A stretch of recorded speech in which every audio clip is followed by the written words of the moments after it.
It's time for Security Now. Steve Gibson is here. Today he'll talk about BitMessage. Is it as secure as it's supposed to be? He also talks about the USA and Brazil, another embarrassment. Oracle, doing it all over again. And he has a revelation to make about a new product he's going to be working on sometime soon. It's all coming up next on Security Now. Netcasts you love. From people you trust. This is Twit. Audio bandwidth for Security Now is provided by the new Winamp for Android, featuring wireless sync and one-click iTunes import. Now with free daily music downloads and full-length CD listening parties. Download it for free at winamp.com/Android. Bandwidth for Security Now is provided by CacheFly at CacheFly.com. This is Security Now with Steve Gibson, episode 420, recorded September 4th, 2013, BitMessage. Security Now is brought to you by ProXPN. ProXPN is a virtual private network that allows you to use the internet the way it should be, anonymously and without oversight. For 20% off your new account, go to proxpn.com/twit and use the offer code SN20. And don't forget to try the new ProXPN app for Android in the Google Play Store. It's time for Security Now, the show where we cover your security, your privacy, all the good stuff that you need to know when you get online. And there's nobody better to do it than our explainer-in-chief and coffee addict, Pro Tem. No, that's wrong. Mr. Stephen Gibson of grc.com. He's the creator of SpinRite, the guy who first discovered spyware, coined the term, wrote the first anti-spyware. He's also the guy who told Microsoft, "You're crazy," when they did that raw sockets thing, and nobody believed him. Everybody dissed him. Microsoft mocked him until it became a big problem and they had to take it out. I can go on and on. This is a guy, he's been in the lead, the charge all along, and you got to listen to him. Steve Gibson. I think, Leo, we may be able to add before long that I came up with a solution for user login and web authentication. This would be huge. It would be huge, and I think I got it. All right. Anyway, we'll talk about that later. Did you have this inspiration in the shower? No, I was having coffee and reading my morning stuff when I was having some breakfast, and it just kind of, my total focus is on SpinRite and working on the next release of SpinRite, and this just came unbidden, and I went, oh. Sometimes that happens. And then I thought, wait a minute. And then the more I've thought of it, it's been 6 days now, and I wanted to call it HIPS, HIPS, which would be an acronym for hiding in plain sight, because it is so simple. I like that and acronym. So obvious. Yeah. You're like Archimedes in his bathtub. Well, Eureka! And as we were saying before, many times when the way the human brain works, you focus on a problem, you really think about it, and then you just put it away, and other parts of your brain have been engaged. And so, and when our listeners learn of this, it'll be like, oh, it's yeah. Yeah. So, yeah. Yeah. So I can't. It's so much better than anything we have now. You're such I can't a tease. imagine. All right, stop teasing us. Okay. Let's get to the security news. You can tease us later. By the way, what is this show about? BitMessage. Okay. Yes. It's. I want to cover BitMessage to sort of get it out of the way. It's got so many problems that it probably isn't going to survive, at least in its current form. It could mutate, but many of the people that have successfully attacked it for its shortcomings have also mentioned they're working on something of their own. So, and I appreciate them disclosing that. But so this is an example of what I have expected we would see post NSA and Snowden revelation, which is, of refocusing on this kind of stuff. I think I read that Tor traffic is up 500%. It's like 5 times more use of Tor. Good. So BitMessage, everyone wants to know what it is. So this is, I didn't bother to spend the time to dissect the protocol at that level because I think it's a waste of time. But but there's my subtitle is an idea worth learning from, which is, and so the concepts are interesting, and so we're going to talk about it so that everyone's curiosity will be satisfied. You'll sort of know what it is. You could use it if you wanted to, but it's probably better to wait for 2.0 or maybe even 1.0. I think it's at 0.3.5 right now. That's usually a bad place to start, yeah. Or wait for the one that succeeds it, that like solves some of the fundamental problems. So it's some interesting ideas that are definitely worth sharing. And we got a bunch of news this week as well. Very exciting. Very exciting. Well, just before we get going, let's do a little business, if you don't mind. You can finish that cup of Joe. I can refill my coffee cup. Yeah, go get some more coffee while I talk about ProXPN. Steve's checked this out and gives it his thumbs up because ProXPN uses OpenVPN to protect your online business. Keep it away from prying eyes, starting with your internet service provider on up to well, whoever wants to know more about you. ProXPN.com. Now, we've talked about the idea of a VPN. That's a virtual private network. It is an encrypted tunnel through which you're surfing your email, your instant messaging, whatever you're doing on the internet goes. No one could crack into that tunnel. It uses strong encryption. And that tunnel takes you to the VPN server. Then it has to emerge onto the internet, of course. Otherwise, it wouldn't work. ProXPN, I should say. That's important, by the way. People probably are going to ProVPN. It's ProXPN for VPN, okay? ProXPN does some really interesting things with their VPN. For instance, they have servers all over the world. They just opened a new one. Right now it's Dallas, Seattle, London, Singapore, Los Angeles, New York, and Amsterdam. That means that's where you emerge. So there's some benefits to that, too. That means geographic restrictions are eliminated. You can emerge. You can seem to be coming from whatever country you choose. You can protect yourself against prying ISPs and those 6-strike rules. You can protect yourself against open Wi-Fi access spots, people snooping on what you're doing at a Starbucks or at a hotel or anywhere you're using the internet. And their software for Windows and Mac offers even more control, allowing you to select the programs and ports you want to anonymously route through ProXPN servers. Also works with Android and iOS. They offer PPTP, but now the new ProXPN app for Android in the Play Store means you can use OpenVPN on your Android. That's the best choice. And, of course, world-class customer support. Now, they have a free solution, but the Pro solution, which I recommend, normally $74.95 a year, or $9.95 a month. We've got a special offer. If you visit proxpn.com/twit to sign up and use the offer code SN for security now, SN20, you'll get 20% off, not for the first month or year of your ProXPN subscription, but for the life of your account.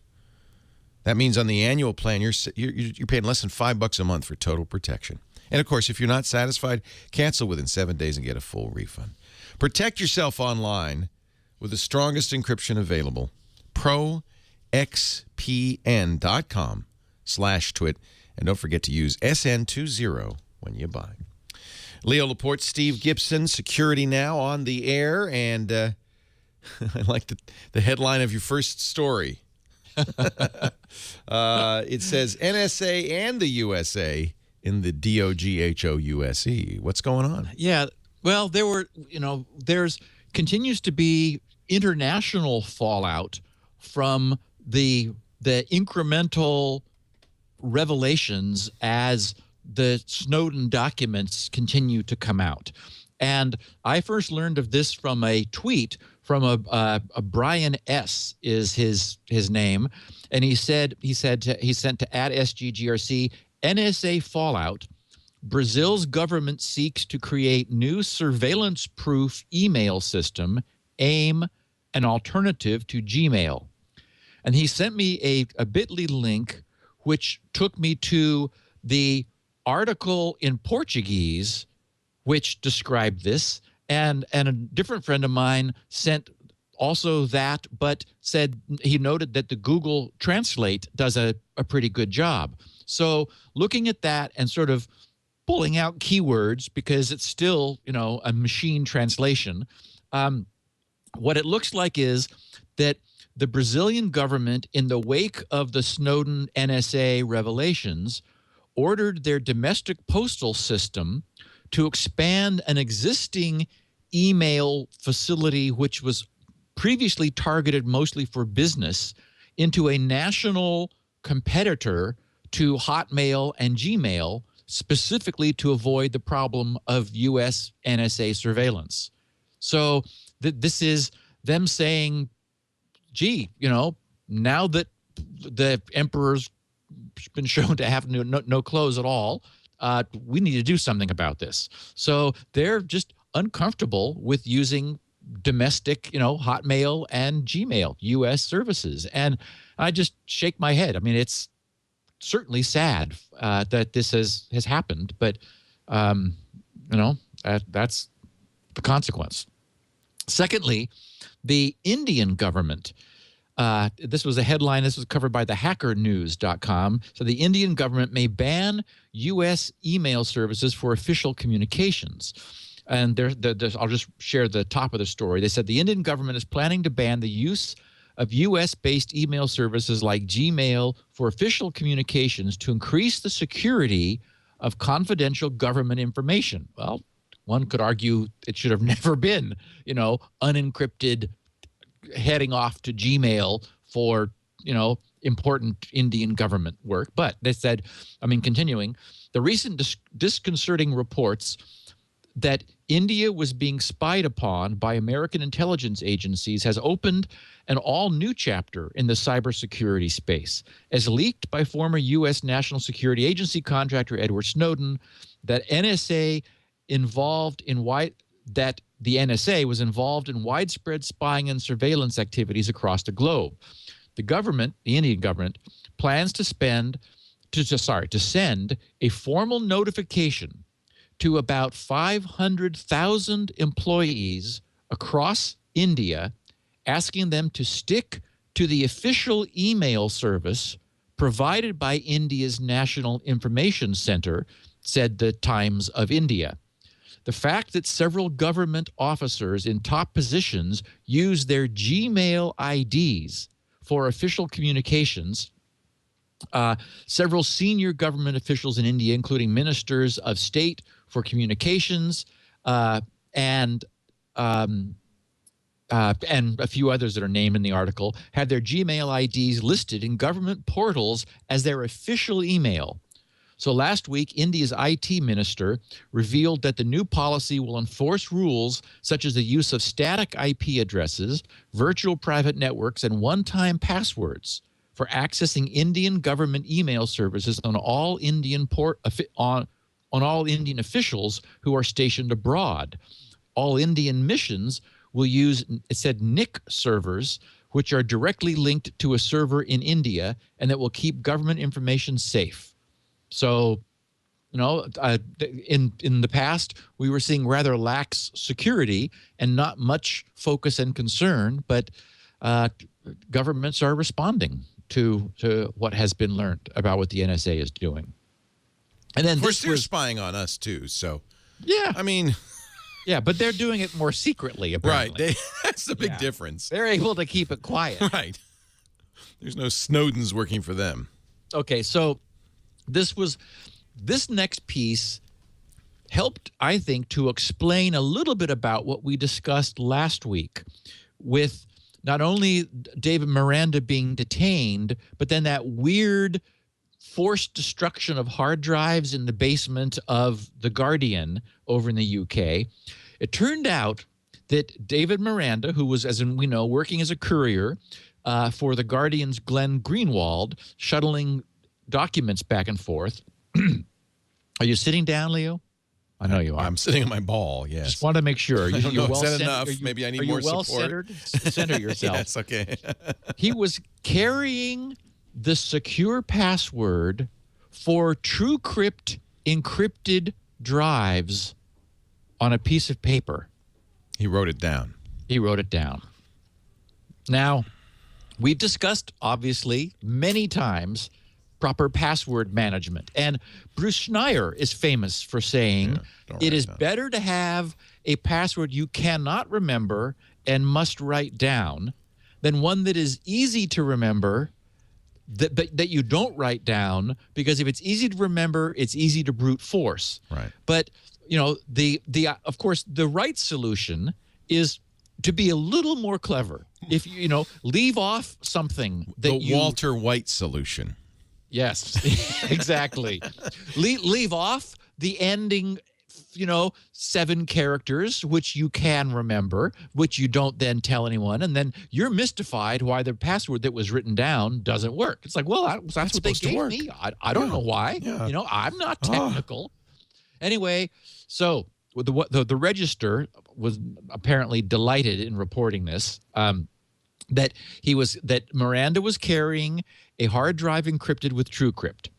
So they said it had been widely reported that Miranda disclosed some passwords to the police at Heathrow under threat of jail, but many analysts had concluded that these were merely those of his social networking accounts and such.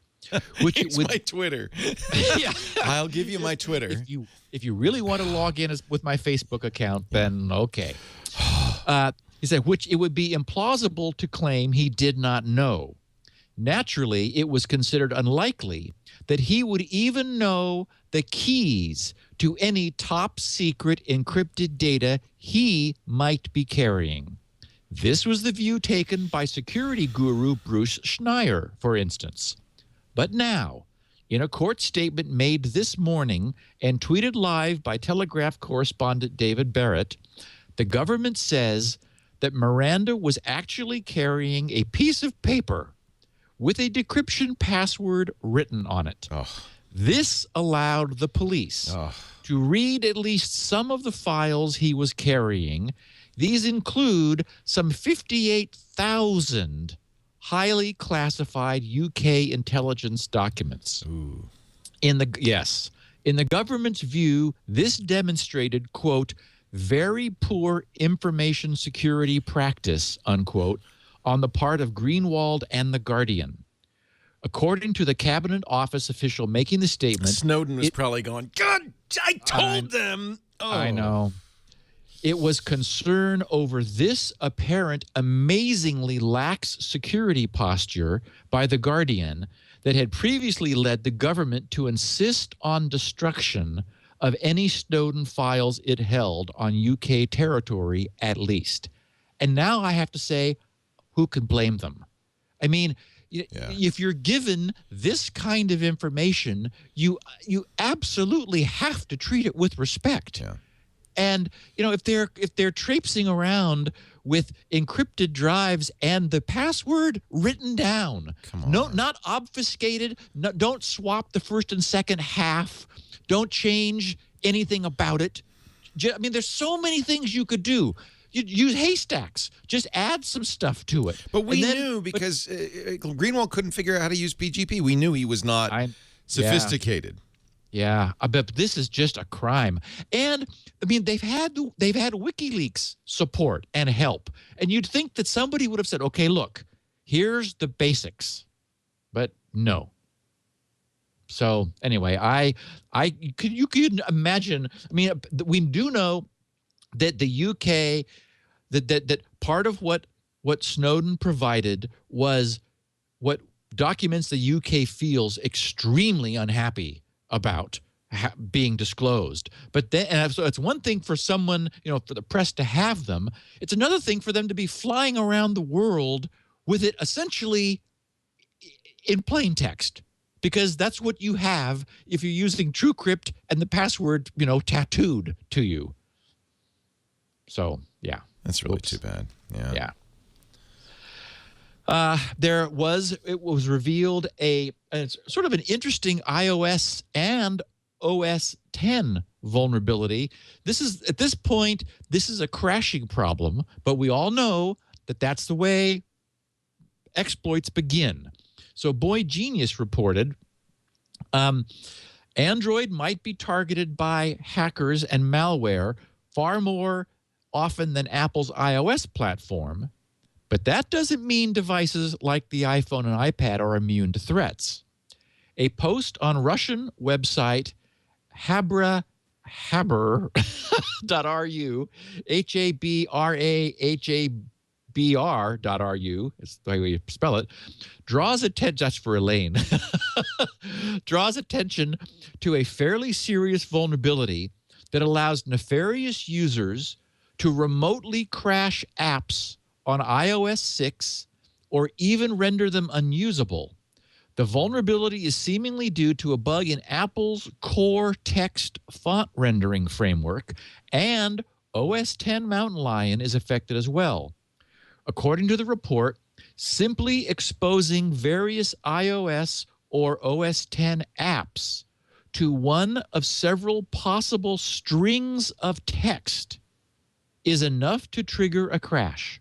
What's more, sending one such string as an SMS or an iMessage to an iPhone, iPad, iPod Touch, or Mac computer can crash Apple's Messages app repeatedly, rendering it unusable.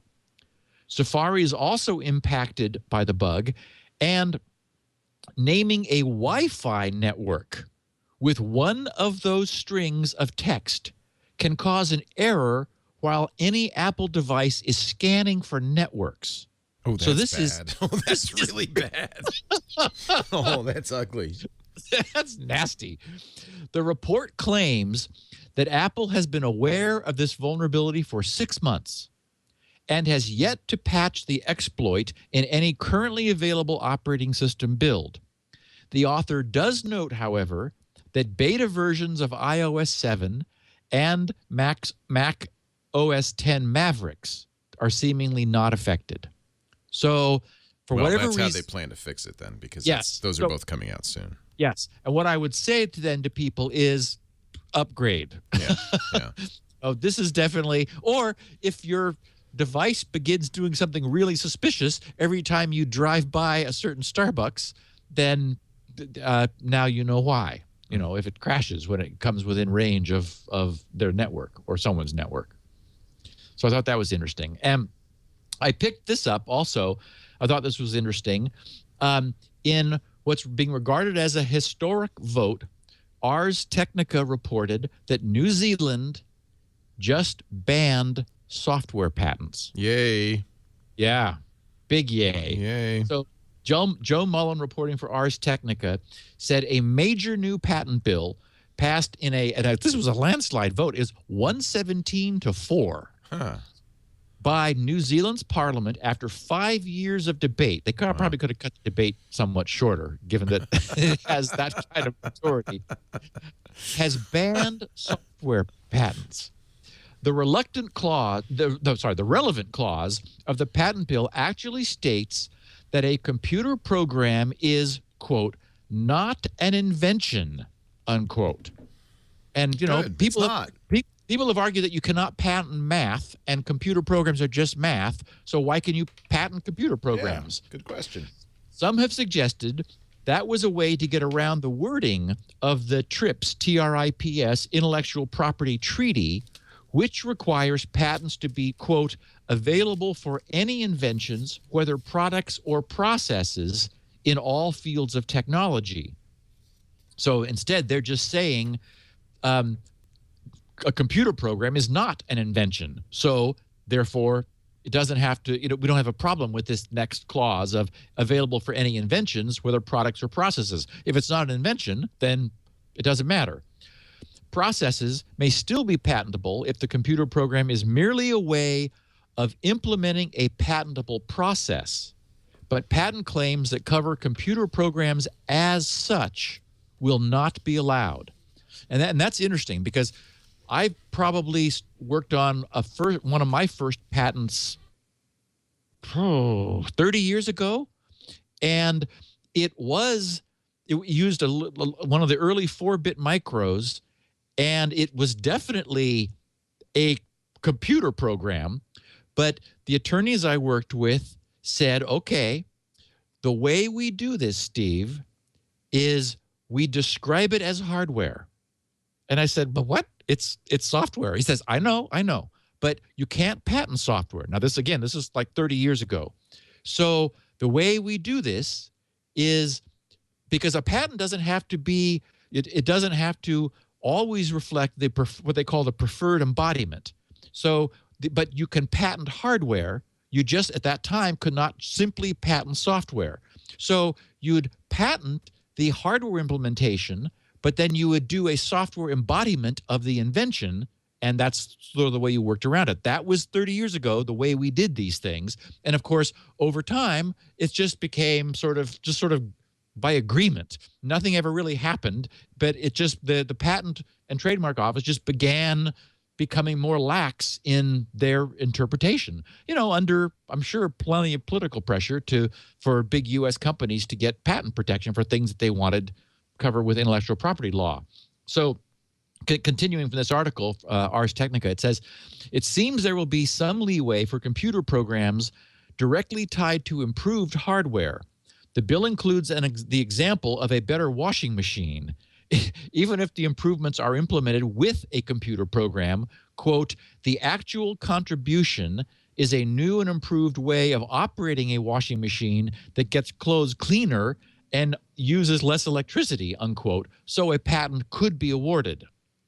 So that seems sort of gray to me. Yeah, one of the things they're talking about is you have to build a model of it, a physical model. That would be a good choice. Yeah. Yeah. So anyway, this is now the question is, and they are saying they will continue to honor existing patents, but they simply will not issue new ones. So now the question is, here's New Zealand off by themselves with this. What happens with the rest of the world? And in fact, they quote this Claire Curran. She's one member of Parliament who's deeply involved in the debate. Claire Curran quoted several heads of software firms complaining about how the patenting process allowed obvious things to get patented, and that, quote, in general, software patents are counterproductive. And that's always been my argument, is that there's in the patent language, it's the test is supposed to be whether it would be obvious to someone trained in the art. So like if you went through college and you got your degree and someone said solve this problem, that's called engineering, to use what you've learned to solve the problem. And that's different from an invention, which is like, oh my God. Now I don't know if what I will be revealing as the solution to web logon authentication should be an invention or not. I'm going to claim no ownership of it because it needs to be free. But maybe I think it's obvious, but like there's zipper, there's a zipper and there's Velcro. And so some things are obvious in retrospect, but weren't obvious, prospectively. So it's difficult, but it's certainly the case that what we see with software patents today is a company was just first. And so because they were facing problems others hadn't yet faced, they're claiming that they invented all these things, which anyone else with that problem would have also done. And I guess that's my argument. I think that isn't an invention. If anyone being asked to solve the problem who is a knowledgeable expert in that knowledge domain would have just simply done the work, written the code, then that doesn't deserve protection.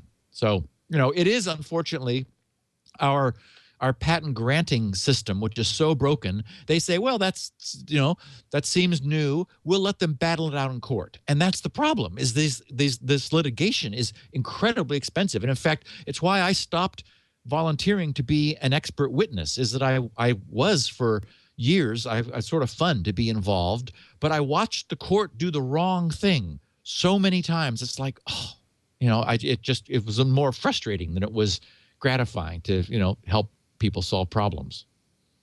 So, yeah. So I don't know what that means, but I think it's if nothing else, it's a step in the right direction. Yes, it's progress. It means people are paying attention to it, whatever. Now, we have a lack of progress from Oracle. It's 2 steps forward, 1 step back. That's the way life is. Oh, I just hope it's not 3 steps back. It turns out that Oracle is like they're reluctantly recognizing that they seem unable to control their own language, or at least the language that they inherited. And so, from Sun, that is, of course, Java. So now there is a new security warning, which Oracle has added to Java to pop up and warn you. Use of this software could be hazardous. Yeah, it's like, no, you know what? No kidding.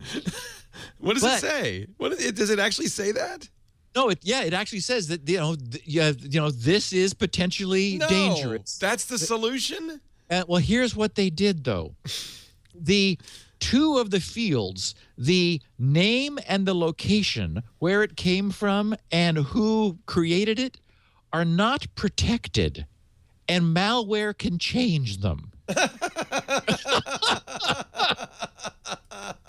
So I get it. So it warns you when you download a jar file. An applet cryptographically signed, yet you can change those fields in the warning. Well, they're just text strings. Exactly. Holy moly. It's unbelievable. So Brian Krebs carried this. He said, faced with an onslaught of malware attacks that leverage vulnerabilities and design weaknesses in Java, which puts it beautifully, Brian, Oracle Corp recently tweaked things so that Java now warns users about the security risks of running Java content.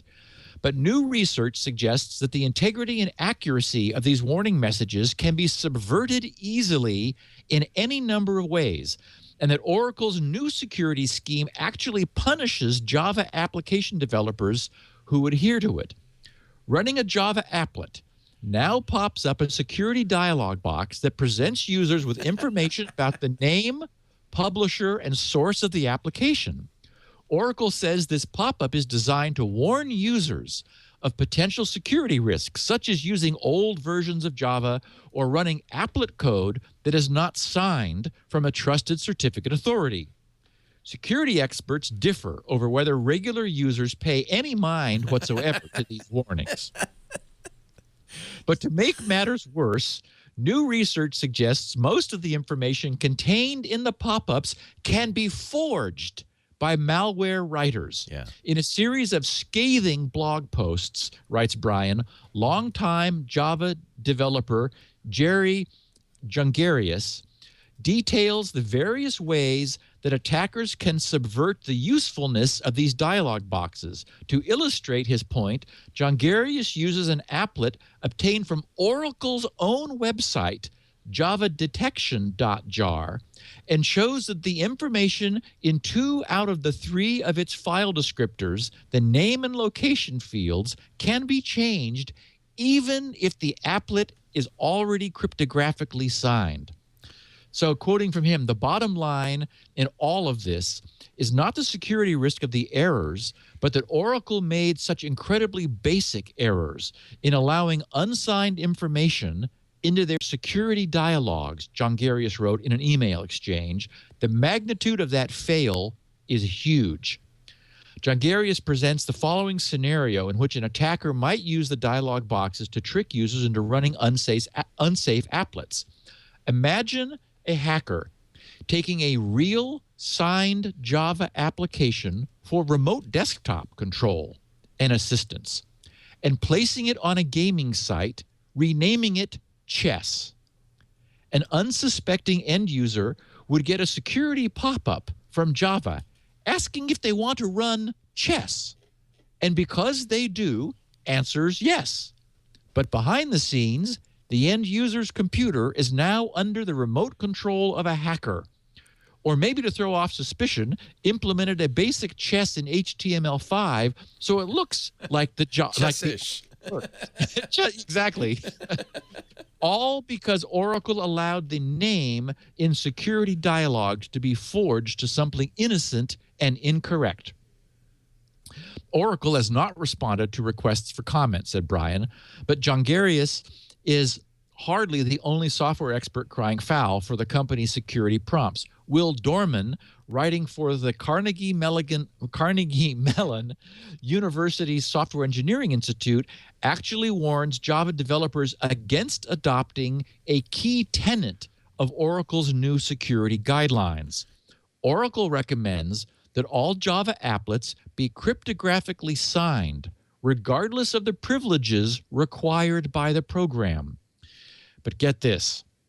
Unsigned Java applets will run within a web page with a scary red warning that, quote, running this application may be a security risk. Okay, so that's what what the Java runtime presents if you attempt to run an unsigned applet in a web browser, and which is good, except one of Java's most touted features is a sandbox security mechanism that's supposed to prevent certain functions when the applet is sent as part of a web page. But according to both of these developers, Jongerius and Dorman, Oracle made the default behavior for signed code to be full access to the computer. Oh, come on. Essentially completely negating the usefulness of the sandbox. It's just crazy. And it wasn't that way before Oracle? I mean, that's something Oracle did. They added as a feature. Yes, these are things that have come along over time. These are their responses. Thank you, Oracle. They cannot make it work right. Unbelievable. We can't figure out how to do this, so Oh, I'm goodness. just going to punt. Mm. Oh, Lord. A bunch of people noted to me, so I wanted to share the information that BitTorrent Sync now has an iOS client. It supports Android 2.2 and higher over on the Android side, and iOS 5.0 and higher over on iOS platform. Still no information from them on the protocol, so we're still sort of in limbo. It looks good. They talk a lot about lots of bits of encryption and all that, but they won't tell anybody how it works. So, and every time I'm on their PR list, so I keep getting very nice updates from their PR guy saying, "Oh, Steve, it does this and it does that," and I write back, I said, "That's nice. Please, the only thing I want to know is have the white paper on the crypto. We have to know how it works." And he says, "Oh, okay. But also it's pretty and it has ribbons." And I said, "I know, I'm sure it is, but all I care about is the technical details. When you have those, I will happily study it and then, tell everyone that you guys did it right," assuming that they did. But until then, we don't know. Google Authenticator, I know you know this, Leo, made a huge mistake. Yeah. Ouch. And it's now pulled from iTunes. This is on iOS only, by the way. Yes, an update for iOS, when updated, wiped out the secure store of all of your Authenticator accounts. It started over. Yeah. But I have to say, people should be saving their secret keys. I save it in LastPass. So it's very easy. And the reason I do it, not because I was worried about that, although this is a benefit there, but just because I want to set up Authenticator on other platforms. Yes. So I save actually the image of the QR code into my LastPass, into my it requires secure more notes. steps. And so, not everyone was doing it. But yes, you're right. And it would be nice if there were some, like good backup facility. Some automatic one. Yeah. So many people were getting hurt by this that Google yanked it immediately from iTunes. Well, and I think what happens is people, so let's say you're using Google second factor authentication. Google gives you a QR code. You snap the picture in the QR code just has a long number, which is your ID. And and so you don't have to enter it in by hand. You snap a picture of it and Google Authenticator now has it. Then people just delete it. They go on. So there's no other place that it's stored. That's just dumb, frankly. But they should tell you that. They should say, store this QR code somewhere securely. Yes, because you're going to need it. Print it out on paper and stick it in a drawer. Right. Yeah. Now, you can always ask for another one. So I don't know how big a deal it is. Although, I guess you have to authenticate somehow through a different means. Right. But everyone who uses this has some other means. I just Evernote uses this now. Offers Google Authenticator, which is great. More and more people are doing this. Yeah. I mean, I feel bad for anybody who's on iOS and lost them all. I use it like crazy with LastPass, with Google, with Outlook. Microsoft uses it with Evernote. Yeah. And just wait till I'm able to tell you how it should be done. Oh, I can't wait. I know. Okay, so there was a hoax that upset a lot of people. I wanted to let everyone know it is not the case that TrueCrypt has a backdoor. Oh. This weird document suddenly was floating around the internet that looked really authentic at first blush. It appeared to be, and if you click that link, Leo, bring up the PDF in my notes there. You can put it on the screen. From the National District Attorneys Association. Subtitle was National Center for Prosecution of Child Abuse. And this was a presentation, a slide presentation for it's titled Computer Forensics for Prosecutors, dated February 18th and 19th of this year, 2013, Portland, Oregon. And it's a series of absolutely legitimate slides that would be part of a presentation being made to sort of for law enforcement about computer forensics technology. Talks about hard drives and encryption and hashing and sort of a good grounder. Toward the end of this really authentic looking presentation, there's a slide that is just labeled "What's a backdoor?" And then underneath it says, answering the question, a method to bypass data encryption or security. And then as bullet points, it says, does not require the password or passphrase to be known. Next bullet point, saves time, cost, and effort to access encrypted or secure data. Third bullet point, allows data to be accessed, copied, and even modified without tipping off the owner. And then coming out a level of the outline, currently available for major encryption software, Microsoft BitLocker, FileVault, BestCrypt, and TrueCrypt. That says, etc. Currently implemented by major cloud storage provider to comply with NCMEC requirements. And it just sort of goes on. So people see this and freak out, thinking this is like an absolute legitimate presentation. I mean, everything about it up to now, even through this, looks legitimate. Except the last slide. Down, if you look carefully at the last slide, this is the end of the first part of the presentation. So, it says, Part 2, Detective Stu Pitt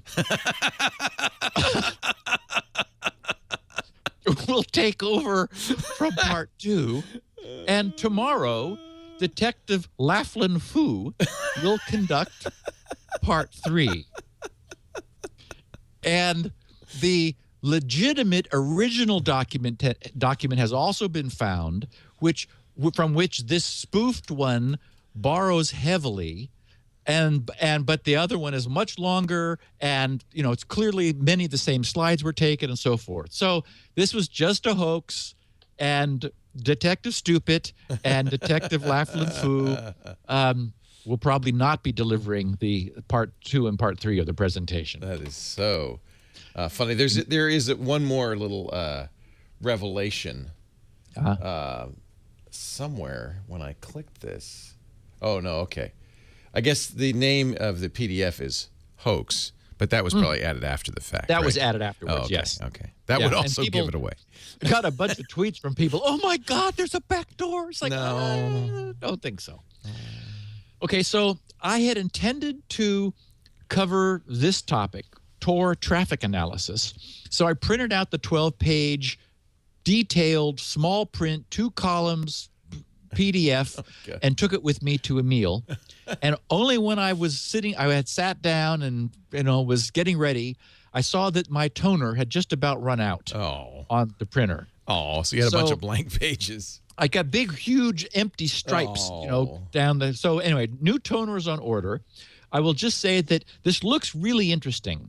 It was this research on Tor traffic analysis, and remember, we were talking about traffic analysis just recently because it is the Achilles heel, and it also feeds nicely into our discussion of BitMessage.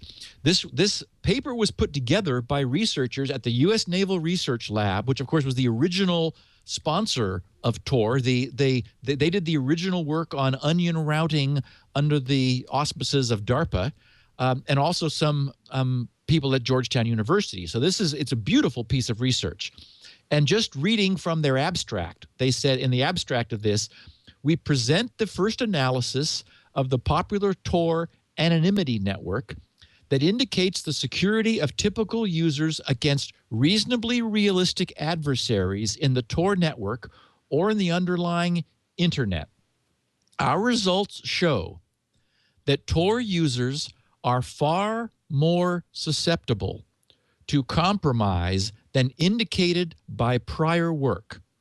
Specific contributions, specific contributions of the paper include a model of various typical kinds of users, an adversary model that includes Tor network relays, autonomous systems, internet exchange points, and groups of internet exchange points drawn from empirical study, metrics that indicate how secure users are over a period of time, the most accurate topological model to date of the anonymous systems and internet exchange points as they relate to Tor usage and network configuration, a novel realistic Tor path simulator, and analysis of security making use of all of the above. To show that our approach is useful to explore alternatives and not just Tor as currently deployed, we also analyze a published alternative path selection algorithm, congestion-aware Tor. We create an empirical model of Tor congestion, identify novel attack vectors, and show that it, too, is more vulnerable than previously indicated. So I will digest this study, figure out what it means, and we may just do a podcast on it because that's significant. But basically, it sounds like it's not good news. I don't yet know how bad the news is. Yeah. Okay, so before we began recording, Leo, you and I had a lot of fun talking about one of our passions, which are TV shows. Yeah. So in a weird, haven't seen this from him before, blog, Paul Krugman, who is, with the Nobel Prize winning economist. Yeah, exactly, who blogs for the New York Times and is a regular columnist for the New York Times. The title of his, and this is a good friend of mine sent this to me, otherwise, and I'm really glad from the description, the title of his blog post was Send in the Clones. And then he said, parentheses, unserious entertainment advice, except he's serious about it. Yeah. So I want to share this we're in miscellany now, obviously now. He wrote, hey, if I can post music videos once a week, I guess I can recommend a TV show now and then. Just finished watching our DVR'd season 1 of Orphan Black, and wow. If you haven't heard about it, it involves a number of women who discovered that they are clones, products of an illegal experiment. All of the clones are, of course, played by one amazing actress, Tatiana Maslany, who not only changes accents, but changes her whole body language when she shifts from London grifter to soccer mom to science geek to murderous religious fanatic. Wow. She even does the soccer mom impersonating the grifter and vice versa. Wow. And somehow makes it clear that's what's going on. Eat your heart out, Alec Guinness, writes Paul. And with the magic of modern technology, there are multiple scenes in which, say, 3 of the clones are talking to each other, and you really do forget that we're watching repeated takes of the same actress. Oh, and Max Headroom appears to be the big villain, although in this show, nothing is what it seems. Then he concludes, I think they're rerunning season 1 this fall, and there will be a season 2 next year. Highly recommended, and that's a BBC production. And you can buy it on Google Play, which I'm about to do right now. Yes, it really sounds interesting. I grabbed the Blu-ray, the first season on Blu-ray disc, and Amazon said they've sent it to me, so it's on the way. And it is available in your other shadowy sources, as one would expect. Also Play Store, so you can get it for download. I'm getting it right now from there. I think it's 10 episodes of the first season, really sounds intriguing. So I'm not representing it one way or the other. I haven't seen it, but I wanted to chat room agrees. It's some have seen it in the chat room. They say it's incredible. Oh, fantastic! Yeah, I can't wait to see it. Yeah, I'm buying it right now.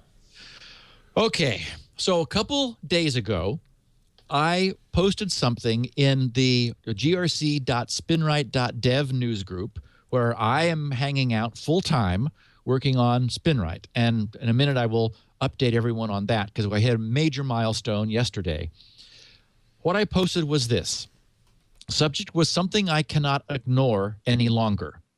Gang, 3 days ago, so I guess this must have been Monday I posted this, during breakfast last Thursday morning, I came up with what may well turn out to be the solution to the whole website authentication problem.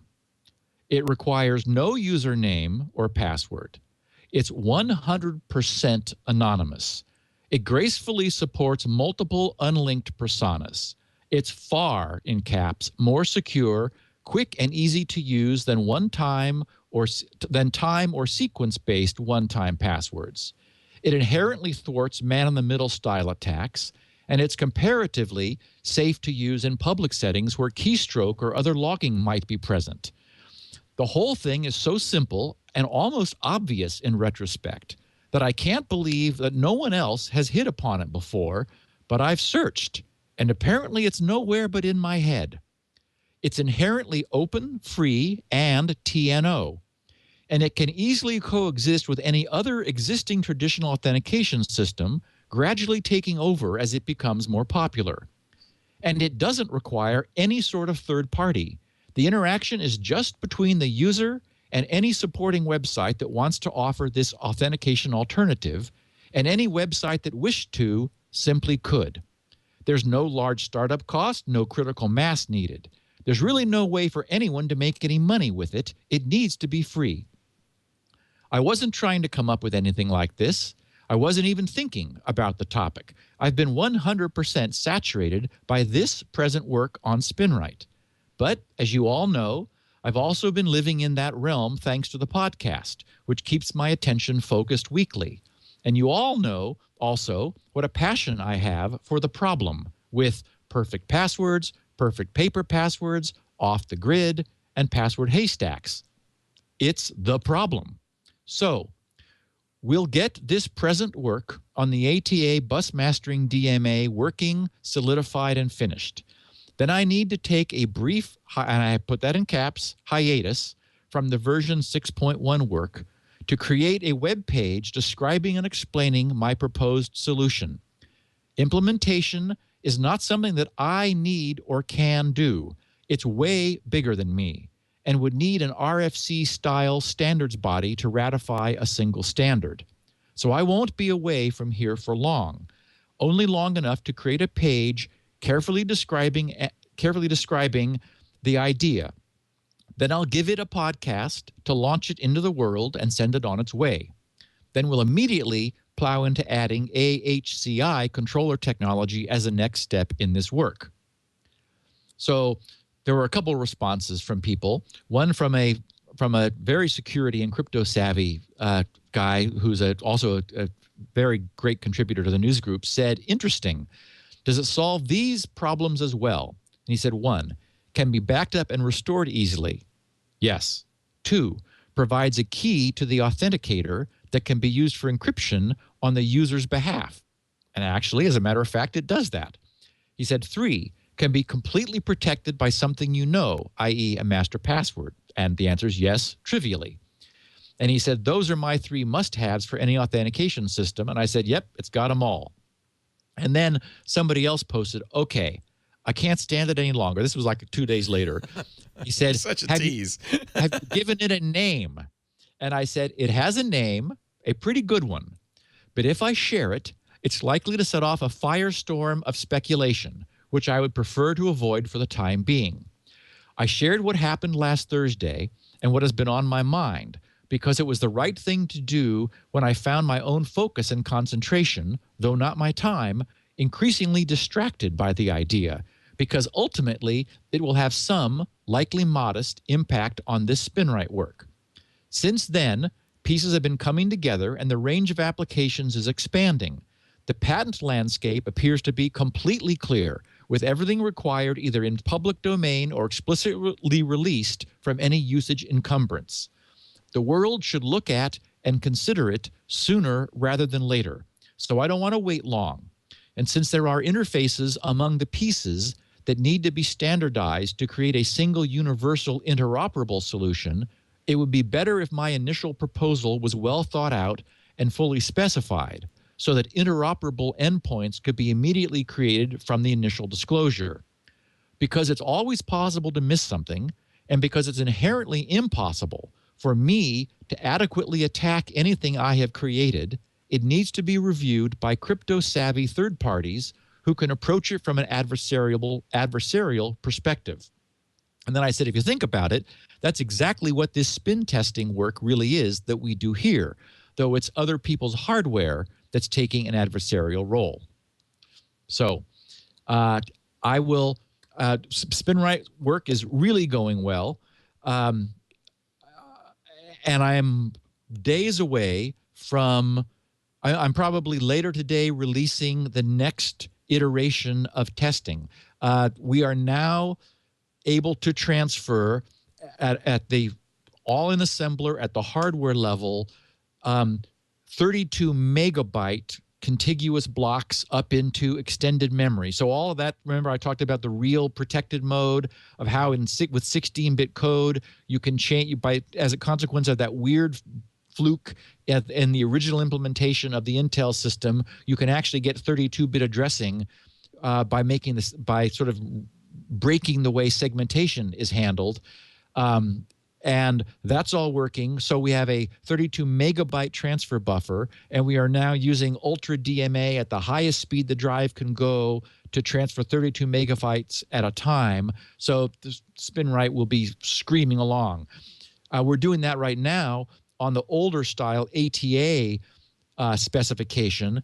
And I want to, originally I was thinking I would do 6.1 and then I would hold off to do the AHCI controller, but so many people have that now. And I'm right in the middle of all this. So it's like, well, let's just get it done while I'm in the middle of it. So I do want to take a break and create a web page to explain this Eureka Aha event. And when I tell everyone, they're just going to go, well, that's obvious. I mean, it's so simple. It is just like, yeah, it is like a zipper or like Velcro. But somehow no one has done it. And it solves every problem. It's really cool. So good. I can't wait. The problem is I think you're going to be gone. Yeah, I am. I'll miss it. So I'll have to hear about it from a distance. Well, we'll see how the timing goes. But yeah. Yeah, I can't wait. Yeah. So that's where SpinRite is. And we're coming along really well. And it's looking like it's going to scream. Okay. And you don't want to say the name out loud of this thing? Nope. Because people will do what they did, in fact, in the chat rooms when you did mention it before the show. Speculate as to what it is and how it might work. It is one other person in the world knows about it because we had a 3-hour conversation by phone yesterday. Mark Thompson. I figured you'd tell Mark. I needed someone. I needed to bounce it off of somebody really smart, and Mark is similarly. He's like, "Holy crap!" And I said, "I know," and he loves it. I mean, it's like so correct. Good. But there's a point I was going to make. That's the reason I mentioned Mark. Well, that's the only person who knows what you were asking. Doing. Well, just why you didn't want to say the name. Because you didn't want to stimulate people to say, what it might be. I don't remember where I was going with that thought, Okay. unfortunately. But anyway, so one person knows, and I know what it was. Mark felt that in order for this to succeed, I had to do everything. I had to have before mobile you apps, announce it. Yeah. and I had to have website stuff and everything. I don't think so. I mean, I understand Mark's position, but this is so compelling. It will immediately kill one-time passwords. They're dead. They are. I mean, the reason it's so much better than that. And so I want to lay out the concept, but it's crazy for me to. I just don't have the time, and it doesn't make sense for me to try to do the whole thing. It's not necessary. The concept it's so much better than anything we have ever seen that it will just happen. It will acquire its own traction. Good. So I look forward to finding out more. We don't have an ad. You can go right into BitMessage, our topic of the day. So BitMessage. As I said at the top of the show, I'm not bothering to dissect the protocol because there are too many problems with it. In time, when it gets to 1.0, it's currently at 0.3.5, then maybe these things will be figured out. Or maybe it will have sort of been the first shot. I think I was reading that Bitcoin... No, it wasn't. It was the guy who did Litecoin. This was not his first alternative to Bitcoin. He did a first one, and there were a lot of problems with it, and then he figured out how to do it right, and he learned from that and did Litecoin. So similarly, this is sort of this was just proposed as in the wake of the surveillance that was assumed to be going on, and this was back in 2012. I think it was maybe November of 2012, the white paper was produced proposing it's a short 6-page document, just sort of laying out the concept, and there's now code. So one of the things it's getting is a little bit of credibility that it really doesn't deserve from Bitcoin, because the reason I got so excited about Bitcoin when we did the podcast was that it was done so right. So it's called BitMessage sort of unfairly because it's, the only thing it really has in common with Bitcoin is, first of all, the bit prefix, the fact that there is the concept of a partial hash collision, which was one of the things that was so cool about Bitcoin, the notion of a proof of work, the way, the Bitcoin system slows down the generation of coins to keep them at a constant rate in the face of increasing amount of total work being done to create coinage by increasing proof of work. BitMessage uses that to thwart spamming because flooding of the network is an inherent problem. And so the guy recognized that he needed to limit the way to limit the ability to inject messages into the network. And so there's a proof of work as part of this. So that's something it borrowed from the Bitcoin concept. And then the other thing is that the way Bitcoin works, as everyone knows, is that essentially everybody gets the blockchain. And so that is to say that it's a peer-to-peer network where everything receives the current state of Bitcoin. And BitMessage has that same everyone receives everything model, although it isn't a chain and the information is not kept forever. So those are all there is really to tie it to bitness relative to Bitcoin. So I wanted to differentiate it from Bitcoin. It's not like this is some messaging system written on top of Bitcoin or in any way related to it. And so we shouldn't give it any props for being a relative of Bitcoin. It isn't. It just has that name. Can you just tell me what it does? Yes. I mean, I can kind of infer from the name, but I'm curious. Yes. So it is a peer-to-peer messaging system where everybody who wants to use it runs the BitMessage client, which I think is a Python app. I think it's written in Python, and so it's multi-platform, Windows, Linux, and Mac. So they run this client, which connects into this peer-to-peer network, and all users retain the most recent 2 days worth of messages. So when somebody new connects up, they connect into the peer-to-peer network. So they're adding their node to this, and they receive from the peers the most recent 2 days worth of bit messages, which the entire network maintains. So basically, this is a bunch of peers that are passing messages around among each other. Anyone who wants to send somebody else in the network a message can. So everybody gets an asymmetric key pair, a public key and a private key. The hash of your public key is obviously a much smaller token.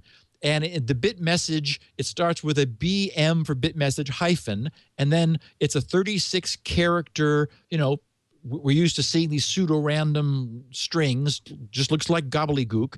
It's weird. I think it's like base 58, which I've seen some people say, huh? Why 58? Not 64. It's like, okay, 58 for some reason. Maybe they eliminated some of the visually confusing characters in case someone was going to type it in. You could type in an address. Hopefully you don't have to very often. So everyone is known in the network only anonymously. So there's no username, there's no password. You're in that way, it's sort of also like Bitcoin. You are just this string, this token, which is a hash of your public key. So you could put that on your website. You could email it to a friend. You could do whatever you wanted to with it. And there are 4 types of objects in the system.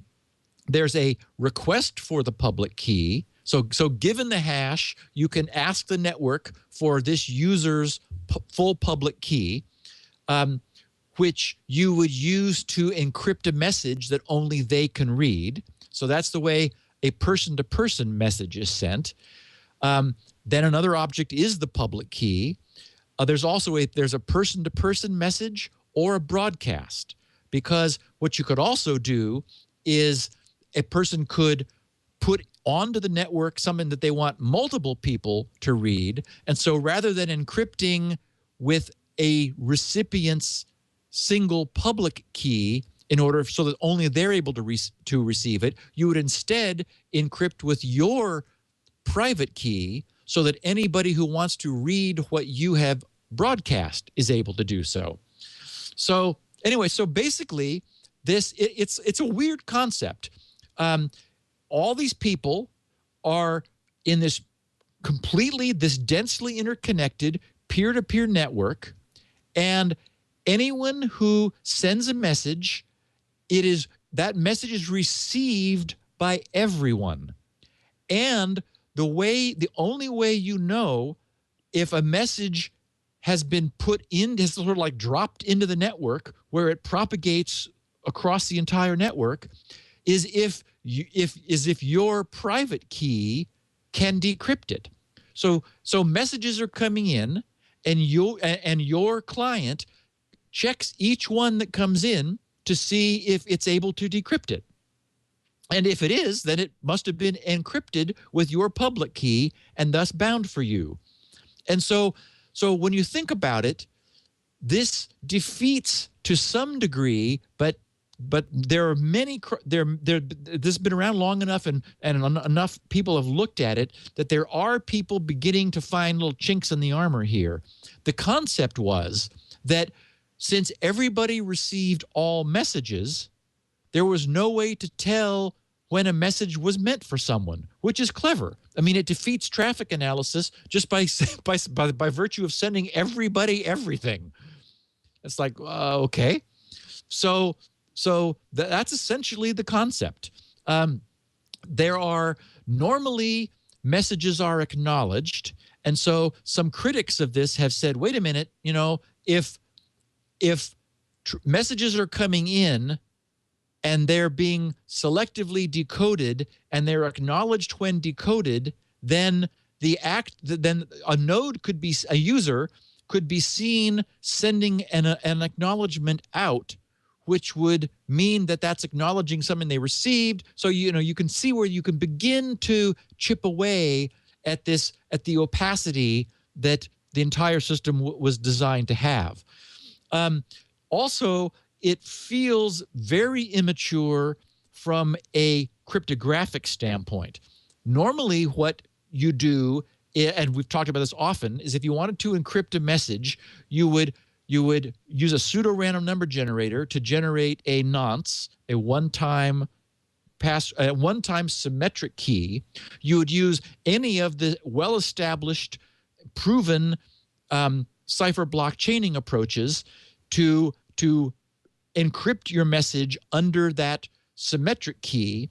Then you would only use either the private or the public key, the asymmetric key, to encrypt that symmetric key, and you attach it and off it goes.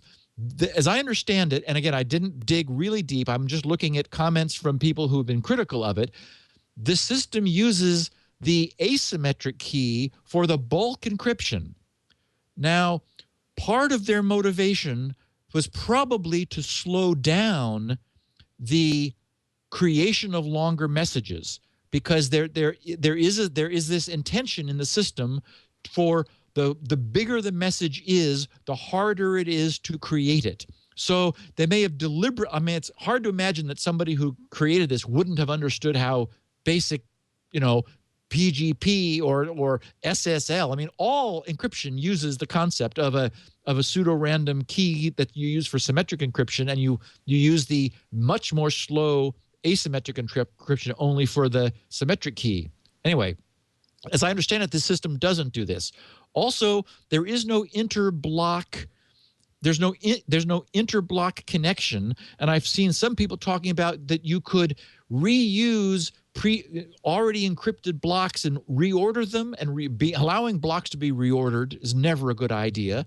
And you can also append additional information at the end of blocks. Anyway, the implementation really feels weak. So again, it's receiving well-deserved criticism, and I think maybe at some point it'll get off the ground. It's not clear. It is possible to tell people you are very concerned about privacy, so you will not respond with an acknowledgement. Otherwise, the problem is if somebody were sending you sending a message to you. Remember that messages only stay are hosted by this network for 2 days. So what if the recipient was offline for 2 days, and then the message that was bound for them they would never see? So the idea is that you need to check in every 2 days in order to get an update of all the messages that you're behind on, so you can see if any of them are for you. Or and when you receive it, you're supposed to acknowledge it to the sender, so the sender can remove it from their sender's queue and essentially acknowledge, know that the recipient got it. Otherwise, the proper behavior, if the sender really wants to verify receipt, is an exponential backoff, where they'll wait 2 days, then they'll wait 4 days, then they'll wait 8 days, then they'll wait 16 days, resending each time, doubling the length of time.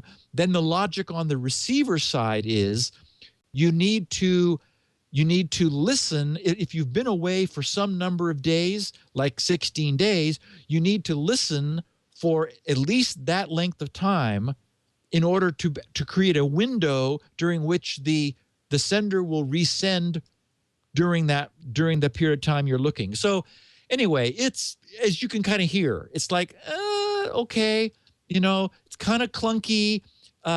People are really concerned about scaling. Scaling, the original author of the document addresses this, and he comes up with a way of like forking forking the network through a series of binary decisions to create substreams, and then a sort of a complex way of managing parents and siblings of streams. And anyway, it's interesting, but it just doesn't feel like it's there yet. And I actually found myself being encouraged by looking at some of the very good criticisms of it. And as I mentioned at the top of the show, people who are saying, yeah, well, I'm working on something that I think is going to solve these problems, so I want to, let everyone know that. And but in the meantime, here's what I think about BitMessage. So it's like, yeah, if you need, I think if you're curious about things, grab it, load it up, play with it. People who have played with it say it's very cool. They get this token, which is their identity. They send it to a friend, and then they get their friend's token, and then you in the client, you're able to say, generate a person-to-person message or a broadcast. So you choose which type of message you want to put out onto the network, and then you just, type a message and send it. So there's no support currently for files. There's no support for, formatted text and all those things. Those things could come later, or in this or in some other form. So it's interesting, but I don't think it's really there to be taken seriously. Yeah, I guess somebody said in the chat room that Dvorak's using this on No Agenda. So there, if you're a fan, you might want to mention it. Yeah, there was also somebody did an experiment to de-anonymize BitMessage users. Yeah. He because you can see the tokens of people on the network, this person collected thousands of current BitMessage tokens, then requested requested their public keys so he could send them something, and then sent each person a customized message with a URL to a server, and it made it look like it was an official BitMessage announcement addressed to them. And so like 15,000 people clicked the link and immediately lost their anonymity because, of course, not only did he have their IP, but the URL was customized, so he knew which BitMessage token was associated with which user coming in, and therefore what their browser query headers were and the IP where they were. Wow. So now arguably that's an out-of-band attack. It's Right. clever, Right. but and so it's the standard. Well, don't click on links. Right. Right. Please. But it's an example of how the system could be abused. So anyway, it's interesting. It's like, okay, we need something better. And CryptoCat's still a good choice, you think, or? Yes, I would say from point to point. See, CryptoCat is real time. It requires you both be online in order to like a traditional IM system. Yeah. Yes, like a traditional IM system. Yeah. Whereas this is more of an Store and asynchronous. forward. Yeah. Store and forward asynchronous messaging. Google Hangouts does that too. Yeah. So for real time interaction, the CryptoCat implementation of OTP is great. And you can still use PGP and encrypt any arbitrary bit of text. Well, and remember that when we talked about OTP, the protocol of which CryptoCat is just one of many implementations, many existing, like Trillion, many existing IM clients already have OTP support, and it's bulletproof technology, though it is real time because you need to negotiate on the fly. But there really are existing good solutions for this. And this is just interesting. And I think the real attraction was this concept of no one can tell when you're the recipient because everybody gets everything. And it's like, okay, well, there's good and there's bad to that. And scaling is one of the problems because you can see the problem with spamming. Imagine if something like injects spam into this, and now every single node has to store every single message for 2 days. As this system gets bigger, scalability is a real problem. Steve Gibson scales amazingly, yet still we must wait for his amazing revelation. Yeah, That's okay. I'm sorry. I don't mean to tease, That's but life. it hit me, and I want to get it down, put it on. You put it don't on scale. You don't scale either. Come to think of it. No, I don't. One thing That's at a time. the problem. Several people have said we wish we had two Steves. He's single-threaded. Two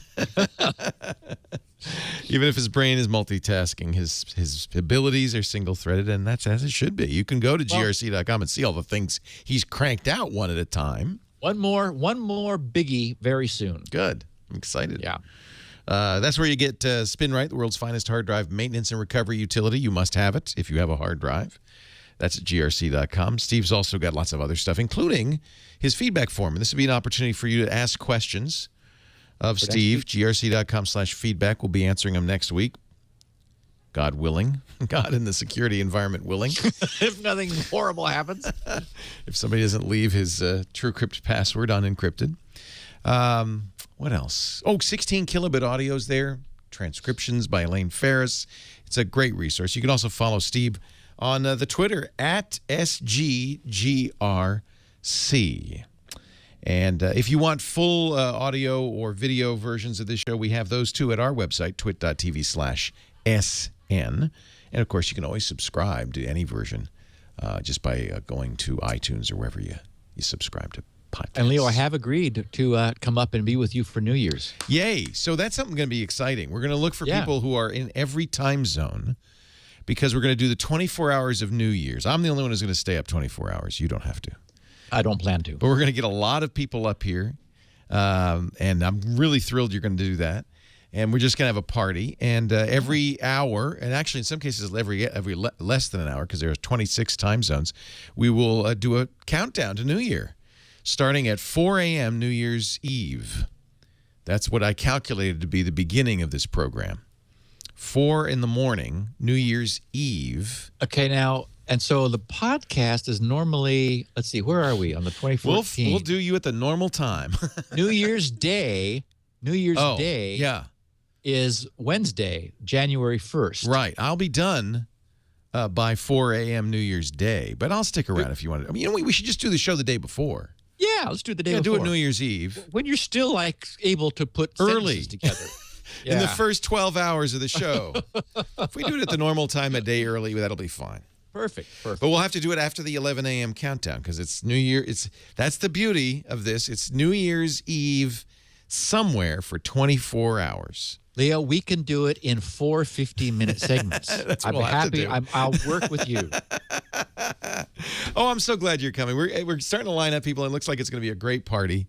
I'm hoping we get some music and stuff. Anybody who's listening and wants to be up here at the Brick House for that, please do. New Year's Eve. We start at 4 a.m. New Year's Eve morning, and then we go through 4 a.m. New Year's Day because we have to get Hawaii, and then we're done. Should be fun. I haven't done 24 hours in a long time. Yeah, not since you were young. Since the iPhone. Leo. Well, no, not that long ago. 2008. Okay. I did it when the iPhone came out in 2008. We did a 24 hours of the iPhone. Wow. I'm hoping I'm going to get a nurse to check my blood pressure. I'm going to get a masseuse to give me back rubs. I want to get a barber to come and give me a haircut and a shave. It's going to be an endurance. Oh my God! You know what I'm going to do? What? I'm going to bring my coffee. Absolutely correct. I will need you to do that for me. Yes. Yes, you have got to taste this coffee, which everyone I expose it to says, "This is coffee." You said you were going to send me a kit, but we can hold off till New Year's Day. That's fine. We're holding off because I don't trust you to No. And we have to titrate. We have to titrate this every I hour. have to oversee the production of the grinding and the production. You Yes. have all the equipment. I'm going to bring the raw materials, and we'll hand you the cup of coffee and see what you think. Yes. And I want 50 milliliters, 50 cc's every hour. I will slowly titrate this. It's just fabulous coffee. Just, Thank you, Stevie G. We'll see you next week on Security Now. Bye. Security.